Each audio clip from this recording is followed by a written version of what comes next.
They were rivals in the Wizard of Oz, and the Wicked Witch of the West dies, which makes everyone happy because she made their lives pretty hard.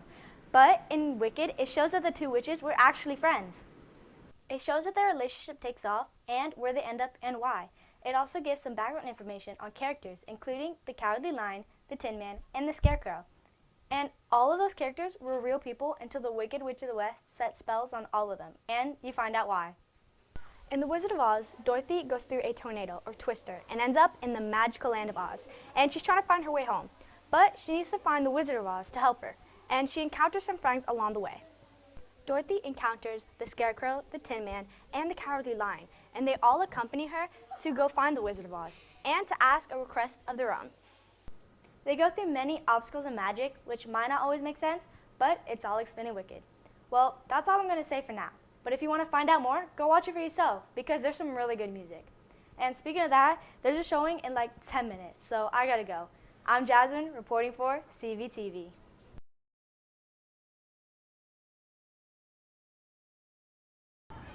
Look, you see that plane? It was so close to us. It looked huge. Oh my gosh, and there's another. But now it looks like it's going into loops. You know, that kind of reminds me of Sun and Thunder, because there, I heard they have a lot of plane shows. They have all different shapes and sizes of planes there, and Sun and Fun has one of the most largest and successful aviation events on Earth. They're so cool because they have plane shows there like every day. Looks like the Aerospace Center for Excellence, or ACE, also helps with many STEM-related and aerospace education, including various learning centers, outreach programs, scholarships, and summer camps aimed at engaging, educating, and accelerating the next generation for aerospace professionals. Wow, that's all so cool. I kind of want to go to Sun and Fun now. Maybe someone will go with me. Well, I gotta go because I gotta go ask Kelsey if she'll go with me. I'm Jasmine, reporting for CVTV.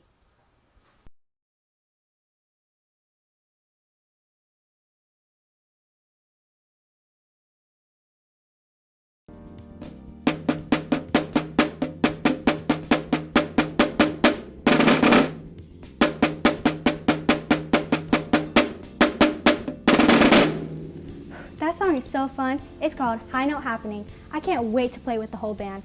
This is one of my favorite instruments because it's so fun and it's really not that hard to learn. I'm Jasmine and CVTV starts now. Hey guys, as I was saying, this is one of my favorite instruments to play out of all the percussion, and there's a lot of percussion. I love being in a band because I get to learn how to play an instrument and I make so many friends. And I know you probably hear this from like every band teacher out there, but I swear it's true. I'm friends with almost everybody in band. There are a lot more benefits of being in a band than you think. 6th graders wear charcoal gray, 7th graders are red, and 8th graders are black. Also make sure that you wear shoes that have a back or tennis shoes, and no Crocs or high heels. Then also make sure when you get here in the morning, go to your correct places and don't just dilly-dally in the hallways. 6th graders go to the 6th grade building, 7th graders go to the blacktop, and 8th graders go to the auditorium. Then if you're hungry, go to the cafeteria for breakfast. Now, let's get back to what we were talking about, band. Everyone in band is so nice, including Miss Hanson, and we get to participate in a lot of cool things, but I don't really know them all since there's a lot of them, but I think Brantley does, so why don't we go ask him? One of the benefits of being in band is that you get to learn how to read music, but sadly it does involve a bit of math, like when you have to count the different lengths or beat notes of a number. Speaking of math, let's go over the math fact of the day. The math question of the day is, a movie theater starts screening at 2:35 p.m. The movie lasts for 2 hours, 32 minutes, after 23 minutes of previews. It takes 20 minutes to get home from the movie theater. What time should you tell your family that you'll be home?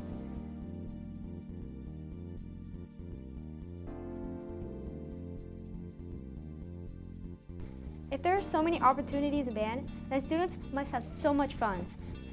I know, why don't we go ask them? But I don't really feel like getting up and walking all over the place. We should just call Kelsey and she'll do it for me. The first band ever created was in the 15th century for the military. Dang, I guess they do have fun. Now I kind of want to join band, but I don't want it to take too much of my time. Why don't we go over some announcements to see if it does? Make sure when you wear pants, they have to be one of the 4 colors: khaki, black, navy blue, or regular jean color. And also make sure that they have no rips, holes, tears, and/or frays. And your shorts have to be at least mid-thigh. I know it's comfy to wear a sweater, but make sure that your sweaters say LHMS on it, or if you wear a jacket, make sure they have a zip up or button up.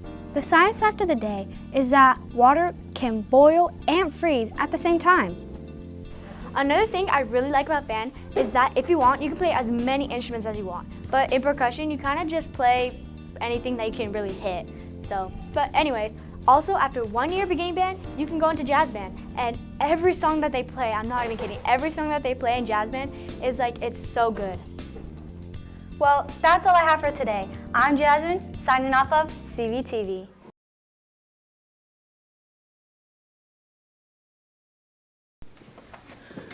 Bro, I hate Spanish class. It's so confusing and the homework is so hard. You know, I can help you with some of the homework. I do know some Spanish words.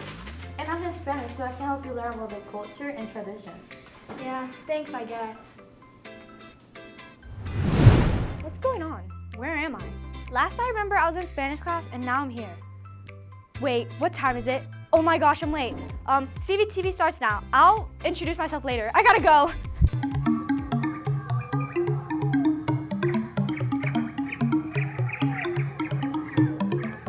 Whew, made it just in time. Oh, right. Hi, my name's Jasmine, or as Dora taught me, mi nombre es Jasmine. And if you can't tell, today's show is going to be on the Latin cultures all around the world. Every culture is very different. They eat, act, speak, and even dress differently. Speaking of dressing, let's go over the dress code here at Lakeland Highlands. Remember, 6th graders were charcoal gray, 7th graders were red, and 8th graders were black. Make sure that your shorts are at least mid-thigh, and when you wear pants, they have no rips, holes, tears, and/or frays. And make sure that your shoes have a back on them and no Crocs.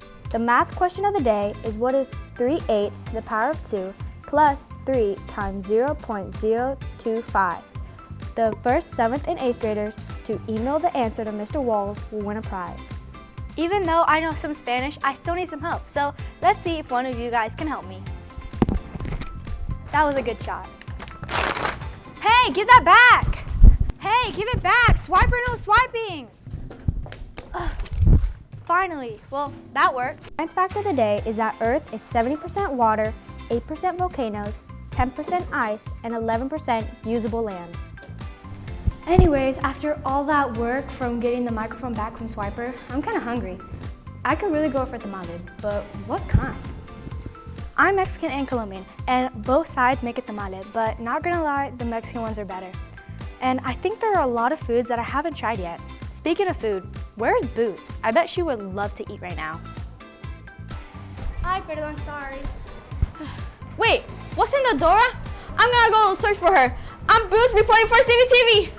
The history fact of the day is that in 1894, Louis Columbus created the story of the Tooth Fairy from his childhood, which apparently was a mouse. Jasmine! Jasmine! Are you okay? Do you still need help with your homework? Oh no, I think I got it now, thanks. Okay, well, me and Kelsey are gonna go turn in our assignments. Okay. Well, I'm Jasmine, and I'm signing off of CVTV.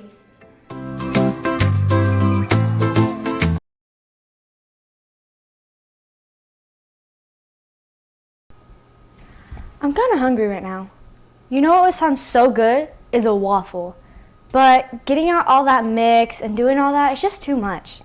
Only if there was an easier way. Oh, I know, Eggo!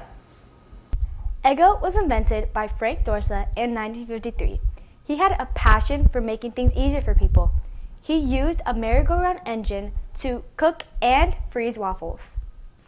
In 1932, the Dorsa brothers created a waffle mix for restaurants. In 1953, Frank Dorsa invented a machine that cooked waffles as it rotated, then froze them. They were originally called froffles. Then, in 1955, the name changes back to Eggo because many people said they tasted eggy.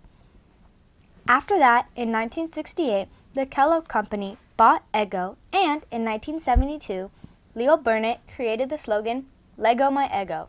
Pretty fascinating, right? And now, Eggo has become one of the most best-selling frozen waffles in all of North America. And I can see why. Not only did Dorsa make the Eggo, but he also invented the automatic potato peeler and a carousel-like machine that could make thousands of waffles in an hour. He also made Eggo potato chip, or also known as the Golden Bear potato chip, and Eggo syrup. Wow, he invented a lot of stuff.